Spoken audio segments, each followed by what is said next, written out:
বলে গেছে, তার মতো আমি এত ভালো করে বলতে পারবো না। আমি একটা জিনিস বিশ্বাস করি, প্রোডাক্টে বিশ্বাস করি। আর প্রোডাক্টের জন্য এই নেটওয়ার্ক মার্কেটিং এ আমি বহুত আন্দোলন করেছি, যার সাক্ষী হচ্ছে সাদাত ভাই। প্রোডাক্ট হতে হবে এমন প্রোডাক্ট। নেটওয়ার্ক মার্কেটিং আমি যেটা বুঝেছি, ট্রেডিশনাল এবং ডিরেক্ট সেলিং এর ভিতরে একটা পার্থক্য আছে। ডিরেক্ট সেলিং এবং ট্রেডিশনালের ভিতরে একটা ছোট্ট পার্থক্য আছে। ডিরেক্ট সেলিং আমার শুধুমাত্র মুখ থেকে মুখে কথা বললে হচ্ছে, আর ট্রেডিশনাল হচ্ছে কি আমাকে সকাল থেকে সন্ধ্যা পর্যন্ত একটা জায়গায় চুপচাপ তার মানে বসে থাকতেই হবে। আমি দোকানে যাব বা একটা জায়গায় বসবো, তারপরে বেচা কেনা হবে, কিন্তু এই সিস্টেমটা সেটা নাই। তাহলে আমি বুঝতে পারছি, আমি সংক্ষেপে বলছি, এই সিস্টেমটা বুঝলাম যে এই সিস্টেমে কিছু একটা করা যায়। তাহলে কিছু একটা করবো, মানুষের সাথে ভণ্ডামি করবো, এই কাজটা আমার দ্বারা হবে না।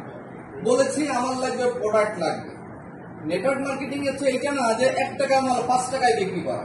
নেটওয়ার্ক মার্কেটিং এইটা না যে এমন পণ্য যে আসমান থেকে আসছে, যে পণ্যটা আর দুনিয়ার কোথাও পাওয়া যাবে না, এই প্রোডাক্টটা খাইলে আপনার বহুত কিছু হয়ে যাবে, এটাও না।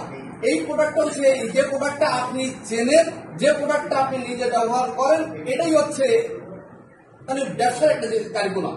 তাহলে ট্রেডিশনাল নেটওয়ার্ক মার্কেটিং কিন্তু ব্যবসার ভিতরে, প্রোডাক্টের ভিতরে কোনো পার্থক্য নাই। পার্থক্য শুধুমাত্র সিস্টেমের ভিতরে। এই ব্যবসা করতে গেলে আমার আহামরি টাকা লাগে না, এই ব্যবসা করতে গেলে আমাকে অজস্র সময় ব্যয় করতে হয় না। এই ব্যবসায় আমি ওইখানে 8 ঘন্টা সময় দিতাম, কিন্তু এইখানে আমার 1000 ঘন্টা হয়ে যাবে, শুধুমাত্র একটা সুন্দর একটা টিম যদি আমি একটা ক্রিয়েট করতে পারি। ছোট্ট একটা টিম যদি আমি ক্রিয়েট করতে পারি, তাহলে আমার হয়ে যাবে।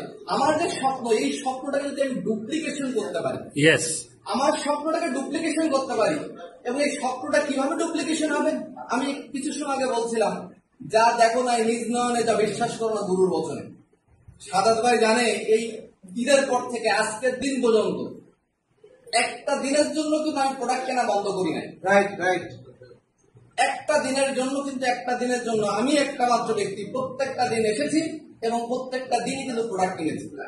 কারণটা হচ্ছে এই যে আমি যদি প্রোডাক্টের পরে যদি ফেইথটা যদি আমার না থাকে, বিশ্বাসটা যদি না থাকে, এই জিনিসটা যদি নিজে ক্রিয়েট করতে না পারি, তাহলে আমি কিভাবে আরেকজনকে বলবো যে এই প্রোডাক্টটা ভালো।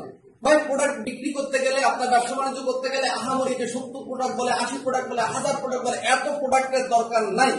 আপনার একটা প্রোডাক্টে আপনাকে জয় করে দিতে পারে, একটা প্রোডাক্টে আপনার স্বপ্ন পূরণ করে দিতে পারে।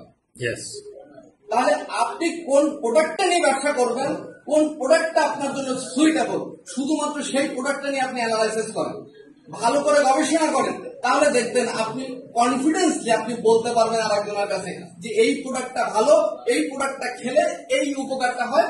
এই উপকারটা যখন আপনার ভিতরে বুঝতে পারবে না মানুষ কিন্তু তার কথার ভাষা, মনের ভাষা কিন্তু বুঝতে পারে। আমি এটা বলছি, এই জিনিসটা আমি খেয়েছি, আমার মা এটা ব্যবহার করে।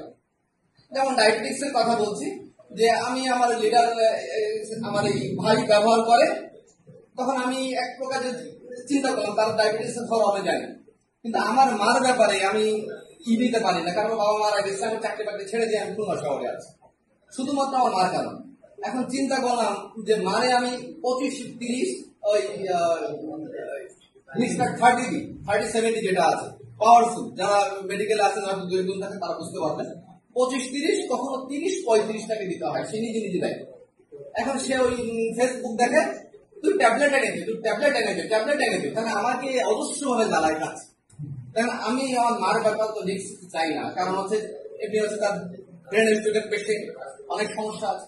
তখন আমি তারা বললাম যে কি করবো, যাই হোক সাদাত ভাই আছে, এ আছে, তার চিন্তা করলাম একটা ট্যাবলেট তো, আমি নিজে যেহেতু ফিজিশিয়ান, আমি নিজে যেহেতু কিছু বুঝি, তাহলে আমি তাকে যদি কোনো সমস্যা হয়, তাকে আমি কি করা লাগবে সেটা আমি তো দেখতে পারবো, অবজার্ভ করতে পারবো। আমি ঠিক তাকে এইভাবে দিয়ে আমি তাকে মনিটরিং এর ভিতরে রেখেছি। রাখার পরে রাত্রেবেলা ছিল তার 12-13 এর নিচে কমেন, মানে 12-13 খাওয়ার আগে, 12-13 কখনো 14, খাওয়ার পরে তার চলে যায় কত আর গুলি নাই, কারণ দরকার হয় না, খাওয়া কত হইতে পারে, মানে কন্ট্রোলের বাইরে। তখন আমি তাকে কি করলাম, তাকে